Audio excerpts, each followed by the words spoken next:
আসসালামু আলাইকুম ফ্রেন্ডস, অ্যাডজেট শিক্ষায় আপনাদেরকে স্বাগতম। আপনারা সবাই কেমন আছেন? আশা করি সবাই ভালো আছেন। বরাবরের মতো আপনাদের সাথে আছি আমি সাইফুল ইসলাম। চলে এসেছি নতুন একটি ভিডিও নিয়ে।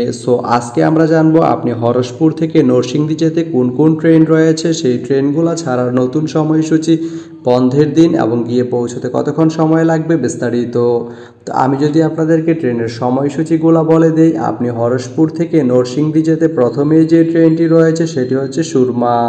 সুরমা ট্রেনটি হরসপুর থেকে ছাড়বে ভোর 4টা 2 মিনিটে এবং এটি নরসিংদী গিয়ে পৌঁছবে সকাল 8টা 2 মিনিটে। এই ট্রেনটির কোনো অফ ডে নেই।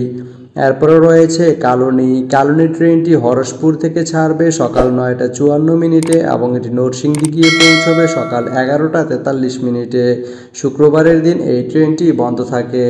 তো আপনি হরসপুর থেকে নরসিংদী যেতে এই দুইটি ট্রেনের যে কোনো একটি ট্রেন ব্যবহার করতে পারেন। তো ভিডিওটি কেমন লাগলো অবশ্যই কমেন্ট করে জানাবেন।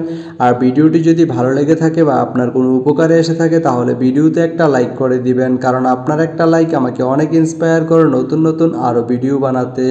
তো ধন্যবাদ সবাইকে ভিডিওটি এতক্ষণ ধৈর্য ধরে দেখার জন্য। ভালো থাকবেন, সুস্থ থাকবেন, অ্যাডজেট শিক্ষার সঙ্গেই থাকবেন।